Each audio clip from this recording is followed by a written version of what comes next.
Hope today India news and entertainment లోకి స్వాగతం. నేను మొహమ్మద్ అబ్దుల్ బారీ. ఈ రోజు ముఖ్యాంశాలు. పెట్టుబడులపై శాసన మండలిలో మంత్రి శ్రీధర్ బాబు క్లారిటీ ఇచ్చారు. గ్లోబల్ సమిట్ కు ముందే రాష్ట్రానికి 2.71 లక్షల కోట్ల పెట్టుబడులు వచ్చాయని ఆయన చెప్పారు. దావోస్ లో 1,78,150 కోట్ల పెట్టుబడులు వచ్చాయని, ఒకాసాలో 12,000 కోట్ల పెట్టుబడులు వచ్చాయని, ఇప్పటి వరకు 60% గ్రౌండ్ అయ్యాయని శ్రీధర్ బాబు చెప్పారు. రాష్ట్రంలో ఎవరు అధికారంలో ఉన్న పరిశ్రమలకు ముందు తీసుకెళ్లాలని శ్రీధర్ బాబు సూచించారు. ఫాల్కాన్ స్కామ్ లో కీలక పురోగతి వచ్చింది. ఫాల్కాన్ ఎండి అమర్దీప్ ను ముంబైలో అదుపులోకి తీసుకున్న పోలీసులు గల్ఫ్ నుంచి ముంబైకి వచ్చిన అమర్దీప్ ఇప్పటికే అమర్దీప్ పై లుకౌట్ నోటీసులు జారీ చేసినారు. డిజిటల్ డిపాజిట్ తో పేరుతో 850 కోట్లు కాజేసిన అమర్దీప్ షేర్ మార్కెట్లో పెట్టుబడులు పెడతానంటూ అమర్దీప్ బురిడి కొట్టించారు. ఈ కేసులో ఇప్పటికే సీఈఓతో పాటు అమర్దీప్ ను సోదరుని అరెస్ట్ చేశారు. మరోసారి ఆసుపత్రిలో చేరిన సోనియా గాంధీ. తీవ్ర దగ్గుతో ఆసుపత్రిలో చేరిన సోనియా గాంధీ భారీ వాయు కాలుష్యం వల్లే సోనియాకు అనారోగ్యం వచ్చిందని సీనియర్ పల్మనాలజిస్టు పర్యవేక్షణలో సోనియాకు చికిత్స అందిస్తున్నామని ఆసుపత్రి వర్గాలు తెలియజేశాయి.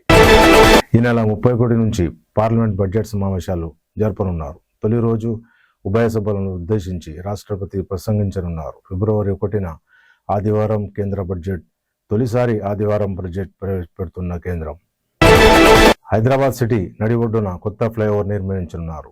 ఐసీసీ నుండి శిల్పా లేఅవుట్ ఫ్లైఓవర్ రోడ్డు వరకు 9 కిలోమీటర్ల ఎలివేటెడ్ కారిడార్ కి రాష్ట్ర ప్రభుత్వం నిర్ణయం తీసుకుంది. జూబ్లీహిల్స్ రోడ్ నంబర్ 45 ఫిలింనగర్ నుంచి తగ్గనున్న ట్రాఫిక్ కష్టాలు ఐటీ ఉద్యోగులు, పరిసర ప్రాంతాల వారికి ప్రయోజనం చేకూర్చే అవకాశం ఉంది.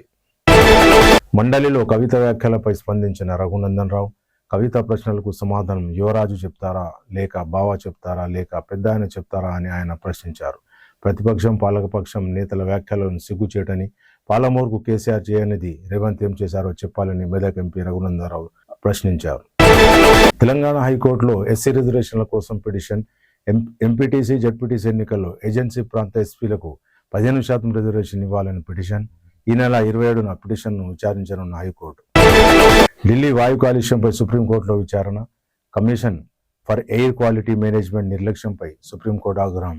కాలుష్యానికి గల కారణాలు, దీర్ఘకాలిక పరిష్కారాలపై నివేదిక కోరిన సుప్రీంకోర్టు నివేదికను ప్రజాక్షేత్రంలో ఉంచాలని ఆదేశించారు. మేడారంలో తాగునీటి సరఫరాపై సీతక్క సమీక్షించారు. తాగునీటి వ్యవస్థను మరింత పటిష్టం చేయాలని, వేసవిలో తాగునీటి కొరత లేకుండా చూడాలని మంత్రి సీతక్క చెప్పారు. ఎప్పటికప్పుడు నీటి నిల్వలు అంచనా వేయాలని. ఈ నెల 10న మేడారంలో మిషన్ భగీరథ అధికారులతో సమావేశం. జాతర సమయంలో తాగునీటి సరఫరాపై నిర్ణయం.